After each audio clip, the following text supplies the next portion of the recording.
કેમ છો મિત્રો? આપણે આજે જોઈએ ગણિતમાં બે ભાગાકારનો આગળ વિડીયો નાખ્યો તો ભાગાકારના વિડીયોમાં આપણે મતલબ કે ભાગાકારના નિયમમાં કેવી રીતે ઘડિયાનો ઉપયોગ કરી શકાય છે. તો આજે આપણે જોઈએ કે વિભાજ્યતાની કેવી રીતે ચાવીઓ એટલે કે વિભાજ્યતાને મતલબ આપણે સ્પર્ધાત્મક પરીક્ષામાં વિભાજ્યતાનો મતલબ કે અવિભાજ્ય સંખ્યા, વિભાજ્ય સંખ્યા, પછી અવયવો, અવયવીકરણ અને બીજું પૂછાતું હોય છે જેમાં વિભાજ્યતાની ચાવી ઇમ્પોર્ટન્ટ હોય છે. તો આપણે વિભાજ્યતાની ચાવીમાં કેવું હોય છે ખબર છે? તો વિભાજ્યતાની ચાવીમાં પહેલા આપણે જોઈશું અવયવો. તો અવયવો પહેલા જોવાનું છે. અવયવ પછી આવશે અવયવી અને અવયવી પછી આવશે અવયવીકરણ.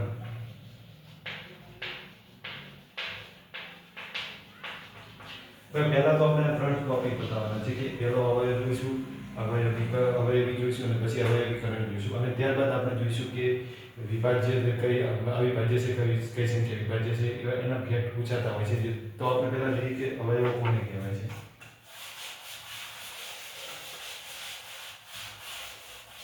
તો આ ચેપ્ટરમાં આપણે જોઈએ મિત્રો કે અવયવો. પહેલા ટાઇટલ આપો અવયવો.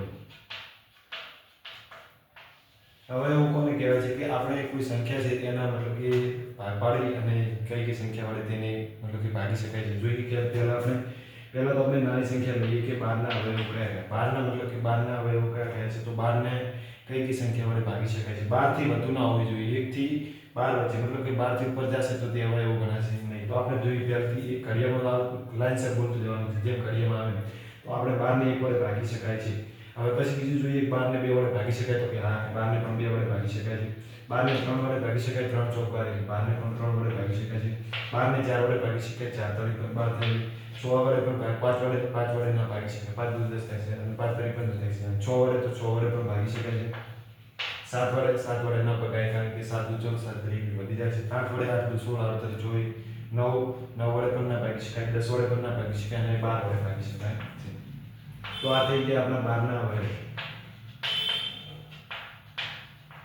આવી રીતે એક આપણે સંખ્યામાં જોઈએ જેમ કે હોલના અવયવો. અવયવ એટલે એવું હોય છે અવયવમાં મિત્રો કે જે સંખ્યા છે હોલના અવયવ. હોલ ઉપરની સંખ્યા લેવાની નથી. આ 16 સુધીની સંખ્યા લેવાની છે. આપણે જોઈએ એક વાર એક પછી 16 ના અવયવમાં એક તો કોમન આવે છે. બધી કોઈ પણ સંખ્યાનો અવયવ હોય તેમાં એક તો કોમન આવે છે. હવે આપણે જોઈએ એક 2 વડે ભાગી શકાય છે. હોલને આપે કે 2 વડે પણ ભાગી શકાય છે. 3 વડે ભાગી શકાય કે ના પણ 3 વડે નિશ્ચિત ના ભાગી શકાય. 4 વડે તો 4 પણ આવી શકે છે. 5 વડે ના ભાગી શકાય. 6 વડે પણ ના ભાગી શકાય. 7 વડે પણ ના ભાગી શકાય. 8 વડે ભાગી શકાય છે. પછી 8 પછી 9, 10, 11, 12, 13, 14, 15 અને 16. 15 વડે પણ ના ભાગી શકાય એટલે આપણે 16. તો આપણા થઈ ગયા 12 ના અવયવો 1, 2, 3, 4, 6, 12 અને 16 ના અવયવો 1, 2, 4 અને 8 ને 16 થઈ ગયા. આપણે કેટલાક એક્ઝામ્પલ જોઈએ કે બીજા અવયવ સંખ્યા કેવી રીતે કરી શકાય છે. જેમ કે પછી ઓના અવયવની ટ્રીક પણ આવે. જેમ કે હવે જોઈએ 24 ના આપણે લઈ જોઈએ. 24 ના અવયવમાં આપણે કોઈ એક તો કોમન લેવાનું છે બધામાં. પછી જોઈએ 2.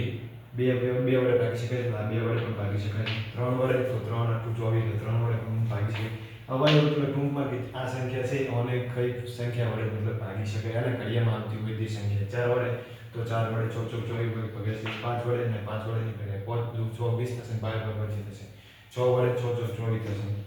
7 વડે તો 7 વડે 7 તરી 21, 7 ચોક 28 એટલે 7 ના ઘડિયામાં 24 આવતા નથી એટલે 7 તેનો અવયવ કહેવાય નહીં. 8 વડે 8 તરી 24 થશે. 9 કા 9 ના ઘડિયામાં પણ 9 મતલબ કે 9 પણ આ 24 ના અવયવ ગણી શકાય નહીં કારણ કે 9 ના ઘડિયામાં 24 આવતા નથી. 10 ના ઘડિયામાં પણ નથી આવતા. 11 માં પણ નથી આવતા. 12 માં આવે છે. અને પછી 12 પછી 13, 14, 15, 16, 17, 18, 19, 20, 21, 22, 23 અને 24 આ એકમાં આવતા નથી. 12 થી મતલબ 12 થી 23 સુધીમાં એકમાં, 12 પછી 13 થી 23 સુધીમાં એકમાં આવતા નથી. લાસ્ટમાં 24 માં આવે છે. હવે આપણે જોઈએ 18 ના અવયવ. 18 ના અવયવમાં એક કોમન આવે છે એટલે હું એક લખું છું. પછી 2 વડે ભાગી શકાય. 2 9 18. પછી આવશે 3 આવશે. 4 આવશે. ના 4 નહીં આવે. 5 આવશે. 5 પણ નહીં આવે. 6 આવશે. 6 આવશે. 7 વડે પણ ના ભાગી શકાય. 8 વડે પણ ના ભાગી શકાય. 9 આવશે અને આવશે 18.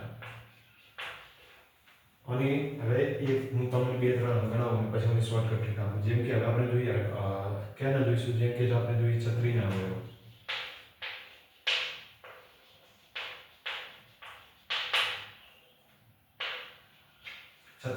છત્રીના અવયવમાં એક તો કોમન આવે છે દરેકમાં, એક તો દરેકમાં કોમન આવે છે. હવે છત્રીમાં જોઈએ કે બે વડે ભાગી શકાય છે. પછી જોઈએ 3 12 તરી છત્રી, 4 9 છત્રી, 5 વડે નહીં ભાગી શકાય, 6 વડે 4 છત્રી, 7 5 35 ના આવે, 8 તરી 24 34 ના આવે, 9 ચોક છત્રી થશે, 10 નહીં આવે, 12 આવશે, 11 નહીં આવે, 12 આવશે, 12 પછી 13 નહીં આવે, 14 નહીં આવે, 15 નહીં આવે, 16 નહીં આવે, 17 નહીં આવે, 18 આવશે અને પછી ડાયરેક્ટ છત્રી આવશે. હવે આ અવયવમાં મતલબ કે એટલે કોઈ શોર્ટ સ્ટ્રક હોય છે. જેમ કે તમે આ બધું લખો ને ડાયરેક્ટ ના લખવું પડે, પાછળ આગળ પાછળ આમ તમે લખતા જો ને તો તમારે આ જો સંખ્યા, આ સંખ્યાનો પણ મતલબ કે તમે ઓલું કરી શકો છો કે આ સંખ્યા 6 4 10 છે, 8 ને 3 10 છે, 12 ને 2 14 છે ને 24 ને 1 છે. આમ એની પેરમાં લખો ને તો તમને મતલબ કે આ જલ્દી આપણી રકમ પડી જાય, આપણી પાસે ટાઈમ પણ નથી. હવે તમને શોર્ટકટ ટ્રીક સમજાવું કે આ અવયવ કેવી રીતે સોલ્વ થાય. આ થયો કોન્સેપ્ટ. જેમ કે કોઈ સંખ્યા છે, જેમ કે આપણે 12 ના અવયવ લઈ દીધા. હવે 12 ના અવયવમાં આપણને ખબર છે કે 1 અને 1 તો કોમન આવે છે અને 12 પણ કોમન આવે છે, કારણ કે 12 ની ઉપરની સંખ્યા લેવાની હતી એટલે 12 કોમન આવે છે. તો આપણે લાસ્ટમાં 12 લખી દઈશું. હવે જોવાનું કે 2 ને 6 ને 2 કેટલા વડે ભાગી શકે છે? તો 6 ને 12 ને આપણે 6 વડે 2 વડે ભાગીએ તો 2 6 12 થાય છે. તો આપણે અહીં 2 લખવાના થાય છે.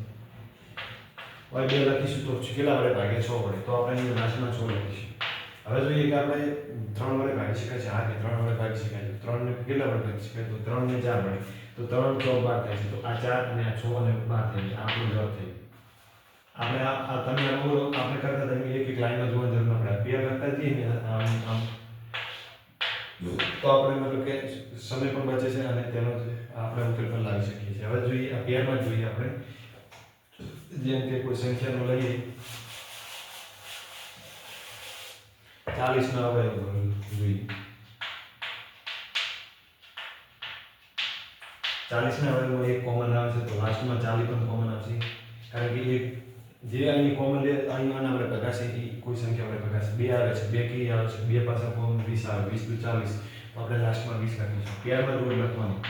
પછી 3 વડે ભગાય, 3 વડે ના ભગાય, 4 વડે ભગાય, 4 વડે ભગાય તો 4 × 40 તો 10 થઈ જાય. પછી 4 પછી 5 વડે ભગાય, ક્યાં 5 × 40, 5 પછી 6 વડે ના ભગાય, 7 વડે ના ભગાય અને 8 વડે તો બધું સેટ કરેલું છે. એટલે હું જેમ કહું છું, આ પેરમાં લખો ને તો આ પછી તમારે 8 પછી જોવાની જરૂર ના પડે કે પાછળ શું કરવાનું.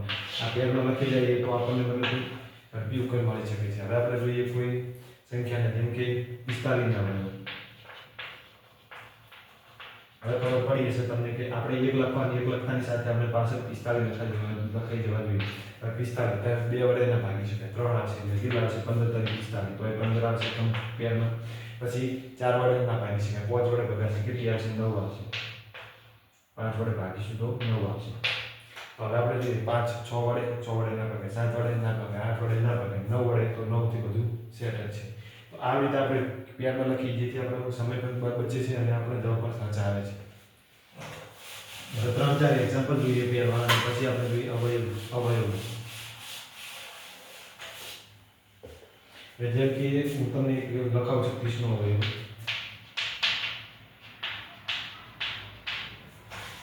હવે 30 ના અવયવમાં આપણે પેરમાં લખી પહેલા તો 1 અને 30 આવશે.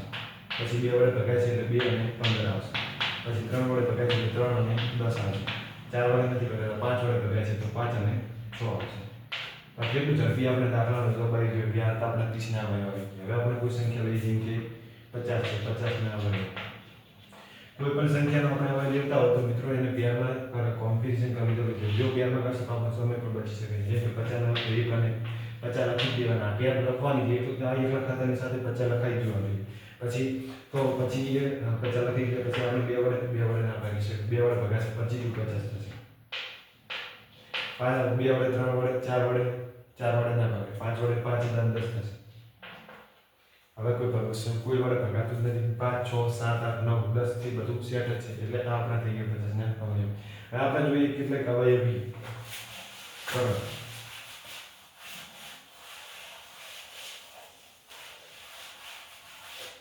એમાં એવું હોય છે કે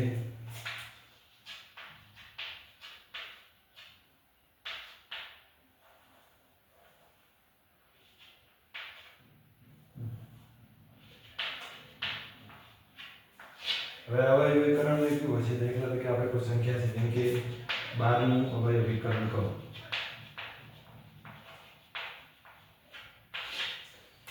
હવે 12 નું અવયવીકરણ કરવામાં જેમ કે 12 છે 12 ના આપણે શું કરવાનું છે 12 ના ઘડિયા બોલવાના છે જેમ કે આ ઘડિયા 12 નું અવયવીકરણનો કોઈ અંતર નથી. અવયવીકરણ તમે ગમે તેટલી વખત બોલો છો તેનો અંતર થઈ શકતો નથી. જેમ કે 12 અવયવીકરણ કરી 12 એકા 12 12 દૂર 24 12 તરી 36 12 ચોકડ 40 12 ચોકડ 42 12 74 12 12 9 12 12 અને હજુ પણ આગળ ચાલે 12 12 132 એવી રીતે આગળ ક્રમશઃ ચાલતું જાય છે. અવયવીકરણનો કોઈ મતલબ કે અંતર નથી. એટલે અવયવનો તો અંત ગણી શકાય પણ અવયવીકરણનો અંત ના ગણી શકાય. એટલે અવયવીકરણ અસંખ્ય છે. જેમ કે આપણે એક અવયવ જોઈએ અવયવીકરણ જેમ કે 13 નું અવયવીકરણ તો આમાં જોઈએ આપણે 13 નું કોઈ કશું કરવાનું નહીં. અવયવીકરણ એટલે ઘડિયા જ આવે છે. અવયવીકરણ બીજું કશું હોતું નથી. જેમ કે 13 એકા 13 13 43 43 45 53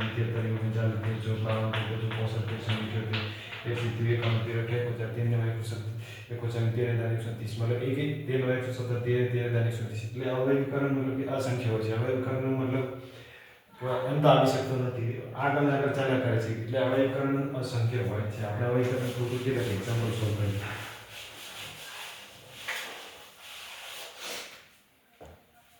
જેમ કે આપણે પૂછ્યું છે કે પછીનું અવયવીકરણ કરો. પછીનું અવયવીકરણ અવયવીકરણ શું કરવાનું પછી આપણે અવયવ કેવું કરતા તો કે અવયવ પછીના અવયવ બીજા તો 1 અને પછી 5 અને 5 અને 5 આવી રીતે એના અવયવ કરતા હતા. તો અવયવીકરણ શું કરવાનું ખબર અવયવીકરણના ઘડિયા બોલવાના થાય. અવયવીકરણ એટલે ઘડિયા બોલીએ એટલે 25 કા 25 25 દુ 50 25 તરી 75 25 હો 25 ચોક 25 25 25 200 25 70 25 25 200 25 225 225 હવે ઘડિયા બોલવાના છે. આનો અંતર નથી. પછી આગળ આવ્યા કરે 275 આવે 300 આવે 325 આવે 350 આવે 375 આવે 400 આવે. આવી કોઈ અંતર નથી હોતું. એટલે અવયવીકરણનો કોઈ અંતર નથી. એટલે આપણે અવયવીકરણ અસંખ્ય છે એમ પણ કહી શકાય છે. આપણે કેટલાક એક્ઝામ્પલ સોલ્વ કરીએ.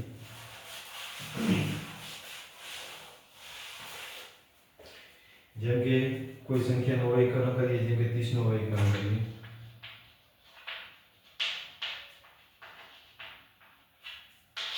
30 નું અવયવીકરણ એટલે 30 નું ઘડિયા બોલીએ 30 એકા 30 30 60 30 30 90 30 ચોવીસ 30 25 30 270 30 240 30 270 30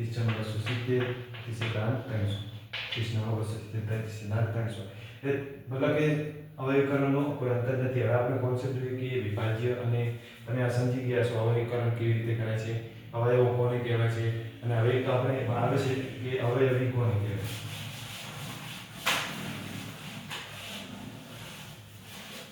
તો એક અવયવી વાળો કોન્સેપ્ટ હોય છે.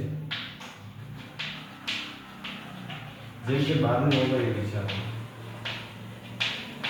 જો અવયવો નથી અવયવો પણ અલગ છે.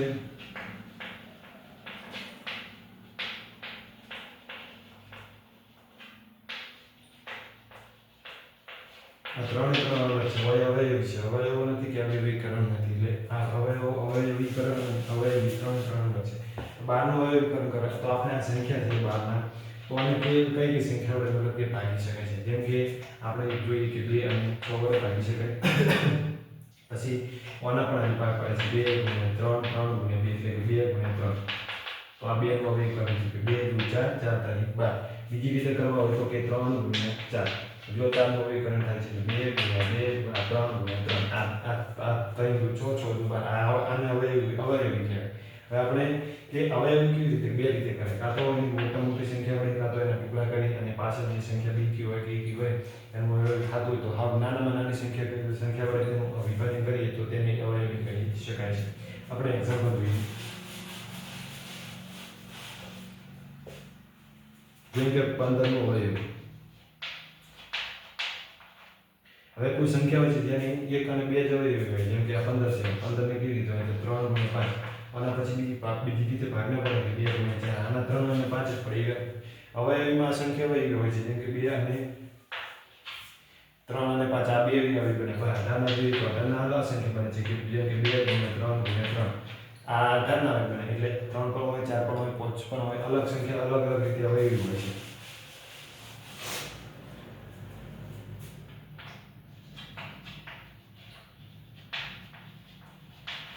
એક સંખ્યા છે જેમ કે 49 નો અવયવી 49 નો અવયવીમાં જો જેમ કે 7 ગુણ્યા 7 તો આ 49 નો અવયવી થઈ ગયું. પછી જેમ કે 50 નો અવયવી તો આ 50 માં આપણે જોઈએ કે અલગ અલગ રીતે 50 કરી શકાય છે. પહેલું તો જોઈએ કે 2 ગુણ્યા 25 રીતે કરી શકાય છે. બીજું જોઈએ કે તો 10 ગુણ્યા 2 ગુણ્યા 5 ગુણ્યા 10 રીતે કરી શકાય છે. આ રીતે પણ અલગ અવયવી થઈ શકે છે. 25 ગુણ્યા 2 થઈ ગયું, 5 ગુણ્યા 10 પણ થાય છે. હવામાં અવયવી કરો ટૂંકમાં કરીએ તો 2 ગુણ્યા 5 ગુણ્યા 5 આ 25 25 દુ 50 થઈ જાય છે. તો આનું કહીએ તો કે 2 ગુણ્યા 5 ગુણ્યા 5 આવે. આનું પણ સેમ થાય. જો એકમ જો 5 ગુણ્યા 2 લખો તો એકમ 5 પણ આમ લઈ લો તો આ પણ ચાલે, આ પણ ચાલે ને આ પણ ચાલે, ગમે રીતે હાલે. તમે તમારો સરવાળો ચેક કરવાનો, ગુણાકાર કરતા સરવાળો 50 થાય છે તો 50 થાય છે કે જે સંખ્યાનો અવયવ કરી છે તેને અવયવ કહી શકાય છે. હવે જેમ કે આપણે 2-3 એક્ઝામ્પલ જોઈએ. જેમ કે 45 નું અવયવી 45 નો અવયવ કેવું હોય છે ખબર છે કે 45 ના મતલબ કે 9 × 45 થઈ શકે છે, 15 × 45 થઈ શકે છે. તો આના પણ હજુ ભાગ પડશે. જેમ કે 3 ગુણ્યા 3 ગુણ્યા 5 એમ 9 9 × 45 આના પર ભાગ પડે છે. 3 ગુણ્યા 5 ગુણ્યા 3 આ પણ આપણું અવયવી થઈ ગયું. હવે આપણે એક કોન્સેપ્ટ હોય છે જેમ કે આતાની સંખ્યા અવયવી અને વિભાજ્ય અને અવિભાજ્ય સંખ્યા હોય છે. વિભાજ્ય અને વિભાજ્ય સંખ્યા હોય છે. જેમાં કે અવિભાજ્ય સંખ્યાનો ખાસ કોન્સેપ્ટ છે. તો વિભાજ્ય એટલે કેવી સંખ્યા કે જેને મતલબ કે 2 કરતાં વધુ અવયવ હોય, અને અવિભાજ્ય સંખ્યા એટલે કે માત્ર એક પોતે સંખ્યા અને તેના સિવાય એક અલગ સંખ્યા હોય છે. જેમ કે આપણે અવિભાજ્ય પહેલા જોઈએ.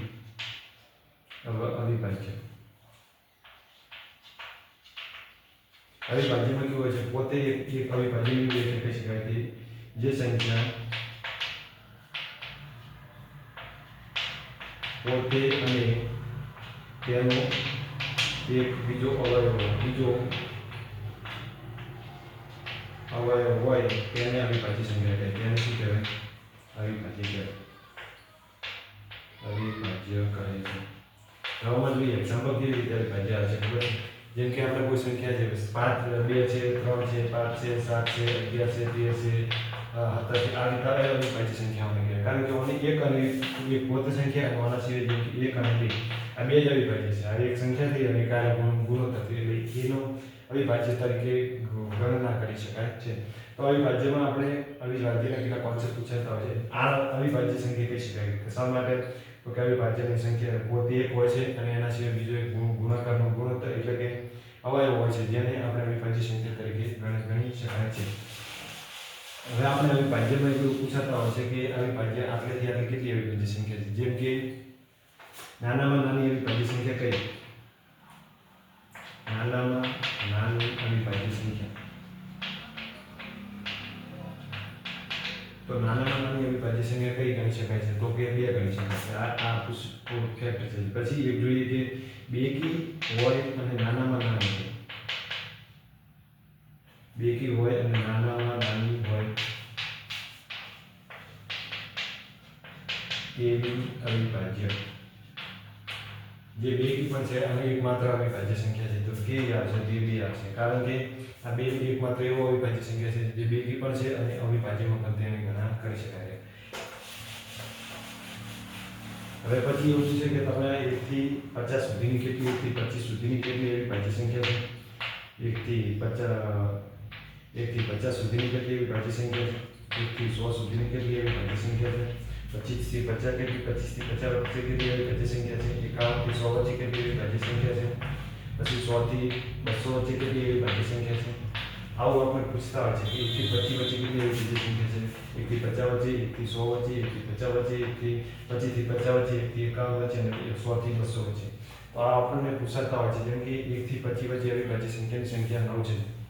પછી 1 થી 50 વચ્ચે કેટલી છે? તો 1 થી 50 વચ્ચે ઓમ ગણવા જઈએ તો 15 થાય છે અને આપણે હવે પૂછશે 25 થી 50 વચ્ચે કેટલી અવિભાજ્ય સંખ્યા છે, એટલે 25 થી સ્ટાર્ટ કરીને 50 સુધી પૂછતું હોય તો એ 6 અવિભાજ્ય સંખ્યા છે, અને એ એમ કરીને 1 થી 50 કરીએ તો આપણે અવિભાજ્ય સંખ્યા 15 આવે છે. હવે 1 થી 100 પૂછે તો 1 થી 100 પૂછે તો આપણે 25 અવિભાજ્ય સંખ્યા કરી શકીએ. 51 થી 50 વચ્ચે તો 10 જ આવશે, 51 થી 100 વચ્ચે તો 10 આવશે, અને 100 થી 200 વચ્ચે તો 46 આવશે. જો એમ પૂછે કે 1 થી 25 વચ્ચે કેટલી અવિભાજ્ય સંખ્યા છે તો 9 આવશે. 1 થી 50 વચ્ચે તો 1 થી 50 વચ્ચે કેટલી અવિભાજ્ય સંખ્યા છે તો 15 આવશે.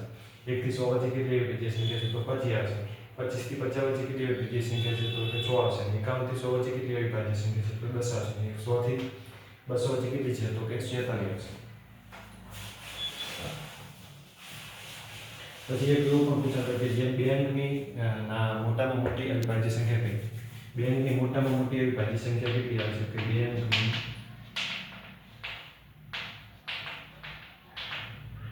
મોટામાં મોટી અવિભાજ્ય સંખ્યા, તો બે અંકની મોટામાં મોટી અવિભાજ્ય સંખ્યા 97 આવશે. 3 અંકની પૂછે તો 997 આવશે. અવિભાજ્ય સંખ્યા એમ કહેવામાં આવે છે કે બે અંકની મોટામાં મોટી અવિભાજ્ય સંખ્યા 97 છે. 3 અંકની પૂછે તો મોટામાં મોટી અવિભાજ્ય સંખ્યા 997 છે. હવે આપણે અવિભાજ્ય જોઈ લીધી કે અવિભાજ્ય 1 થી 25 વચ્ચે કેટલી આવે તો 1 થી 25 વચ્ચે 9 આવે છે. 1 થી 50 વચ્ચે કેટલી આવે તો 1 થી 50 વચ્ચે 15 આવે છે. 1 થી 100 વચ્ચે કેટલી આવે તો 1 થી 100 વચ્ચે 25 આવે છે. 100 થી 200 વચ્ચે કેટલી આવે તો 46 આવે છે. તો એ અવિભાજ્ય સંખ્યાનો ફેક્ટ પૂછતા હોય છે આ લોકો. હવે આપણે જોઈએ વિભાજ્ય સંખ્યા કોને કહેવાય છે, તો કે વિભાજ્ય સંખ્યા એને કહેવાય છે કે જેના એક કરતાં વધુ અવયવો હોય એને વિભાજ્ય સંખ્યા કહેવાય છે. જેમ કે આપણે કોઈ સંખ્યા છે 4 ને મતલબ કે આપણે વિભાજ્ય ન ગણી શકાય, એને વિભાજ્ય ગણી શકાય. શા માટે? 4 ને 2 અને 2 અલગ અલગ રીતે પડતા હોય છે, અને અવિભાજ્ય કેવું હોય છે તેને માત્ર 1 અને 2 એવી રીતે અલગ અલગ પડતા હોય તો તેને વિભાજ્ય કહેવામાં આવે છે.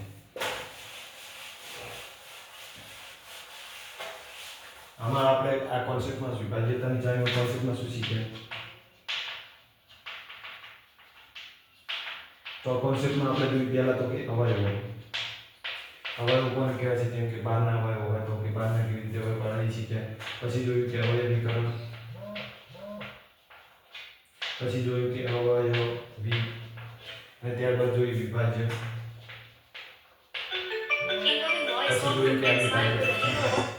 પછી જોયું કે અવિભાજ્ય સંખ્યા. તો આવી રીતે અલગ અલગ રીતે કે અવિભાજ્ય, વિભાજ્ય એવી રીતે અલગ અલગ આપણને પૂછતા હોય છે એક્ઝામમાં. તો આપણે વિભાજ્યતાની જેમ અવયવીકરણ, અવયવી, વિભાજ્ય અને અવિભાજ્ય આવી રીતે અલગ અલગ આપણે કોન્સેપ્ટ જોયો. હવે આપણે નેક્સ્ટ વિડીયોમાં મિત્રો જોઈશું કે ગુસા અને લસા કેવી રીતે શોધાય છે. ગુસા અને લસા આપણા એક્ઝામમાં લાસ્ટમાં પૂછાતા હોય છે. ગુસા અને લસા શોધવાની અને અલગ અલગ ટ્રીકો હોતી હોય છે, જેના આધારે આપણને પૂછતા હોય છે કે એક એસએસસીનો મોસ્ટ ઓફ પૂછવાનો દાખલો જેમ કે બે સંખ્યાના ગુણોત્તરનો બે સંખ્યાના વર્ગનો તફાવત આટલો છે, તો બે સંખ્યા કઈ છે? જેમ કે બે સંખ્યાના વર્ગનો તફાવત 25 છે. બે સંખ્યા કોઈ વર્ગ છે જેનો તફાવત 25 થાય છે, તો આ બે સંખ્યા કઈ છે? તો આ બે સંખ્યાનો કઈ જોઈએ તો એક 12 હશે અને 13 હશે. શું કામ? કારણ કે જો આ બેનો હું તફાવત સરવાળો કરું છું તો 25 થાય છે, અને આ બેનો વર્ગ કરીએ જેમ કે 12 નો વર્ગ તો 12 નો વર્ગ 144, 13 નો વર્ગ કરીએ તો 13 નો વર્ગ 169. આ બેનો તફાવત કરીએ જે 25 આવે છે, જે આ કહેવા માંગે છે. સંખ્યા શું કહેવા માંગે છે? બે વર્ગનો સંખ્યાનો તફાવત એ 25 આવે છે, તો બે સંખ્યા કઈ છે? તો 12 અને 13 છે. કાં તો આ બેનો સરવાળો કરીએ અને તફાવત જે આવે છે એ પણ 25 આવે છે.